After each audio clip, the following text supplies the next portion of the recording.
afternoon. Looks like we have a pretty full house today. Must be Monday. Good to see everyone. Earlier today, I sent a letter to all members of the Senate expressing my serious concern regarding the significant delays in confirming State Department nominees.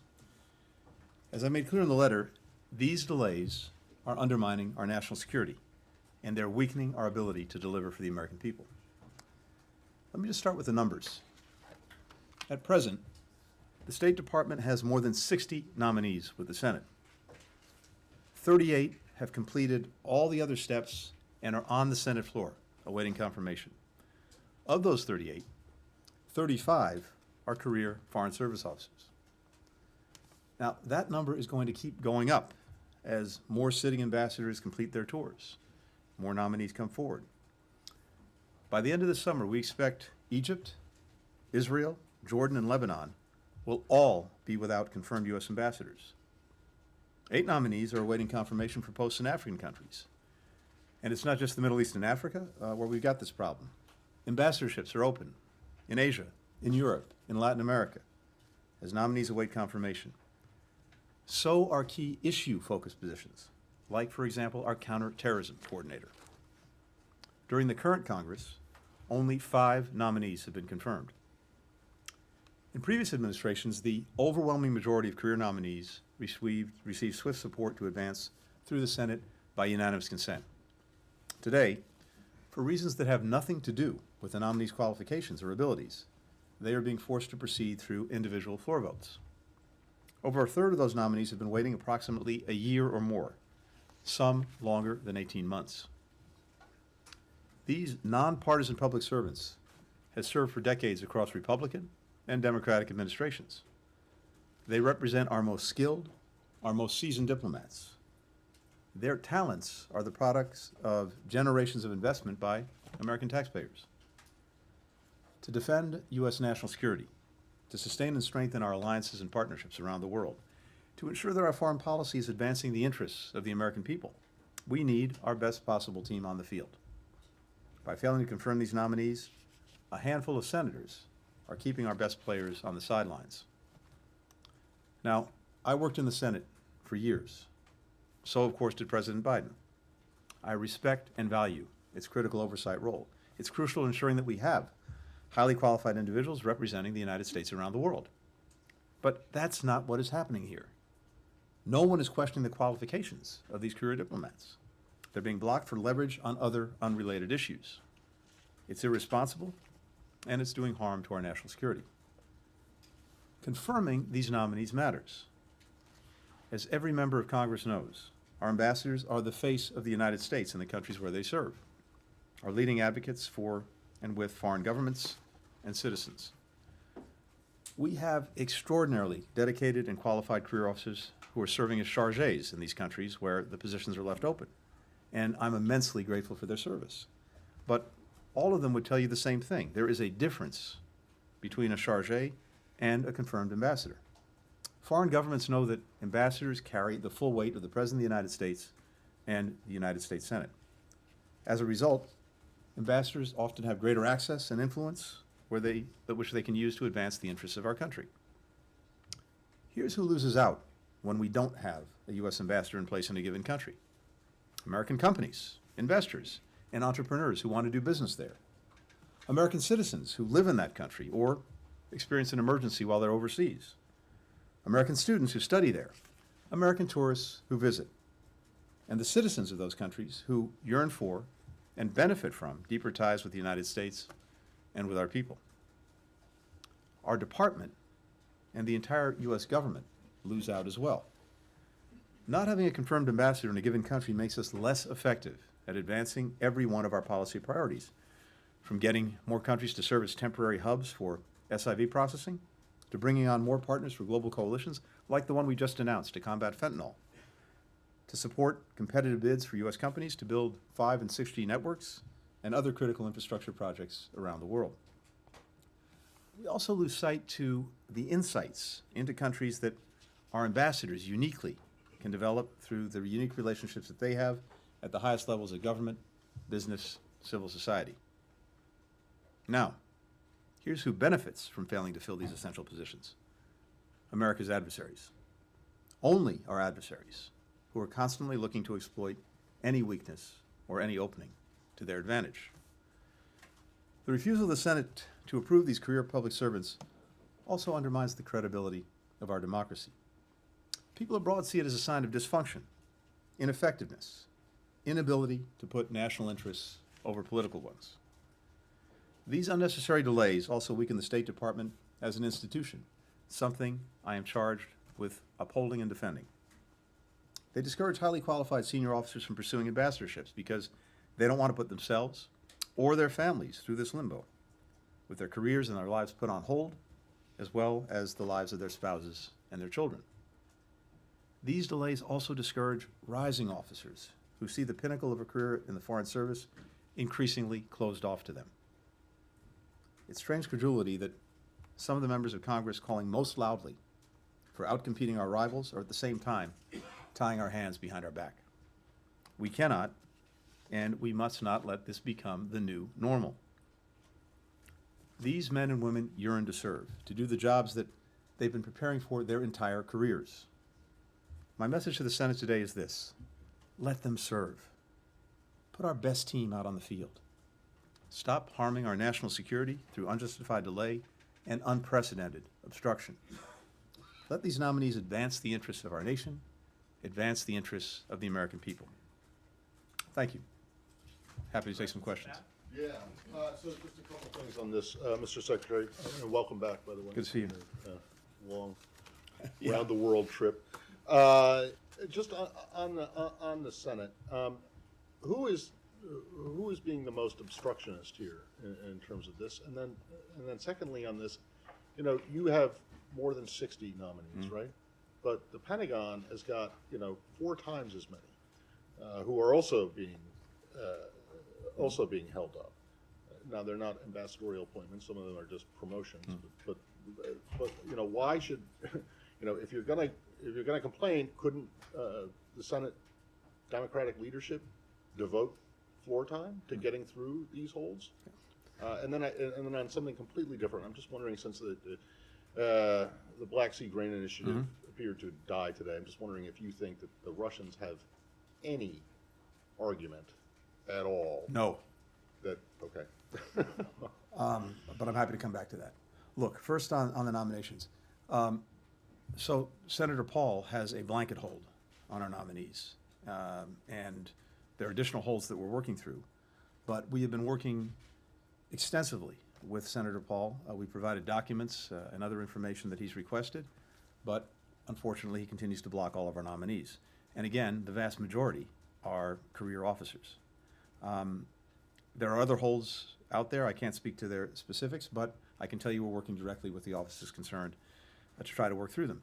You're right. There are 62 nominees in the process right now. Of those, as I said, 38 are on the floor. Of those, 35 are career officers.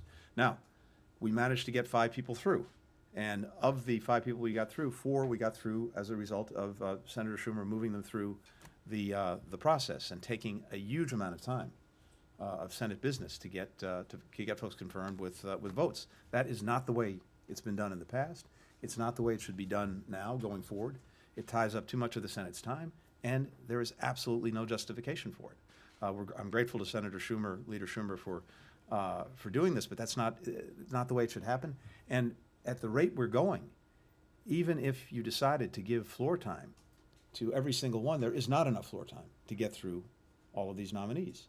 Never mind doing the other business of the nation. And of course, we're in very close contact with our colleagues in DOD working through this, and certainly there's been a lot of focus on their nominees or promotion lists, and that too is absolutely detrimental to our national security. Sorry, just one other thing. You mentioned that Israel, Egypt, Jordan, and Lebanon won't have by the end of this summer. That's right. It's the rotation. I wasn't aware that has the White House nominated a replacement for Ambassador I'd come back to you with all of the folks that we've nominated or about to be nominated, depending on. So on the Black Sea Grain Initiative, look, first, it's really important to put this in perspective.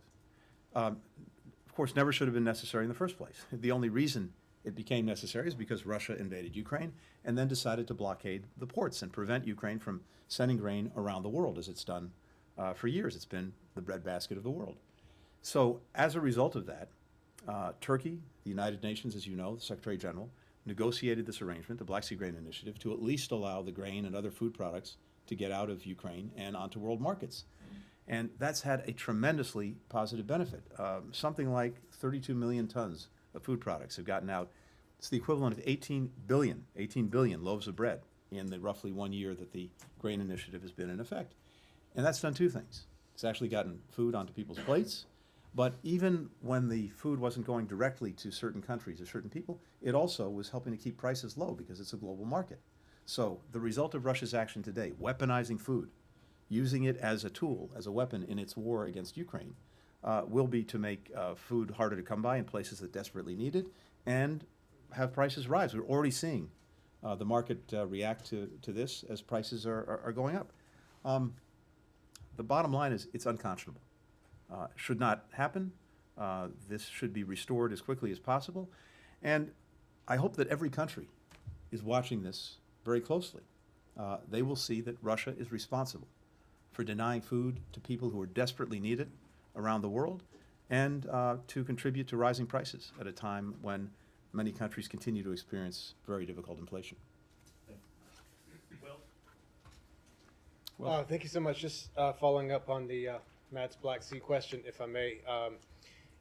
Would it be possible for Turkey, the U.S., or some other partner countries to provide any other sort of guarantee, formal or informal, that would help get grain bulk carriers from the Ukrainian coast through the Bosphorus? And is there any broad effort underway to ensure freedom of navigation in the Black Sea, which is what the U.S.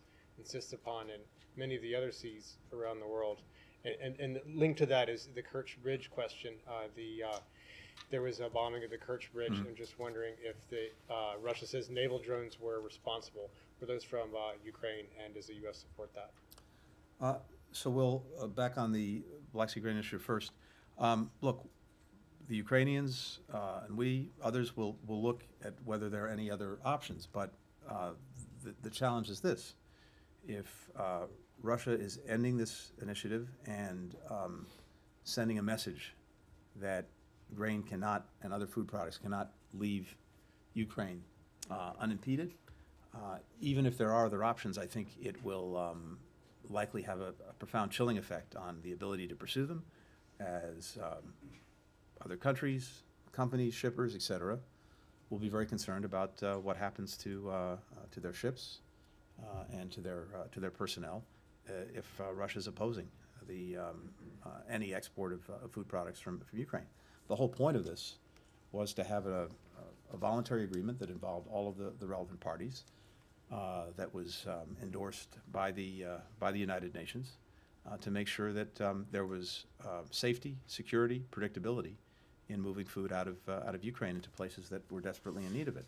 So in the absence of that, I think, yes, we'll look to see what else can be done to find other ways to get Ukrainian food products on the world market, including, again, moving, as Ukraine's already been doing, moving things out through rail and by road. But in terms of the volumes necessary, it's really hard to replace what's now being lost as a result of Russia weaponizing food. On the Kerch Bridge, this is a situation that we're monitoring, and I don't really have anything in particular to offer on that. Just I can say as a general proposition. Of course, Ukraine has to decide how it conducts this war in defense of its territory, its people, its freedom. And finally, the back of the room, Michelle. Yeah, thanks. I have just a question on China, because China's already raising concerns about a future stop by the Taiwanese vice president. I wonder if you're worried at all that that's going to undermine the progress that you feel you've made, putting a floor under that relationship. And real quickly on passports, because that's a common concern that you're hearing from members of Congress and Americans. What's it going to take to speed up the process? Second part first. I was just, I guess about 3 weeks ago, visiting our passport office in New York, the largest passport office that we have, and saw the operation firsthand, and saw people working overtime, double time, triple time to get Blue Books into people's hands. The demand for passports is greater than it's ever been. As you know, we basically had to build back up from zero because when COVID hit, the bottom dropped out of the entire program to issue passports here in the United States or to issue visas to those seeking to visit the United States. And so we have been working very hard to build that back up, to bring people in, to train them, to make sure that we were dedicating the resources to it. We will issue more passports this year than in any previous year, but that's just a reflection of the fact that demand is higher than it's ever been. And we're throwing everything we can at this, trying to make sure that people have those Blue Books, that they're able to travel. And it's something that comes up repeatedly with members of Congress, with folks that I come across. So what I can tell you is, and we can get you the actual numbers, but there's unprecedented demand, there's an unprecedented effort, and we're trying to do our best in getting people their passports.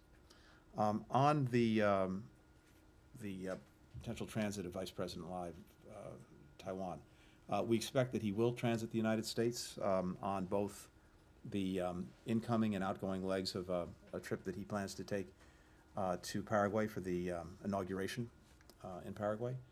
This is very routine, given the distances traveled, to have a transit point, and it is fully consistent and common practice. If you go back, 10 vice presidents from Taiwan have transited over the past couple of decades.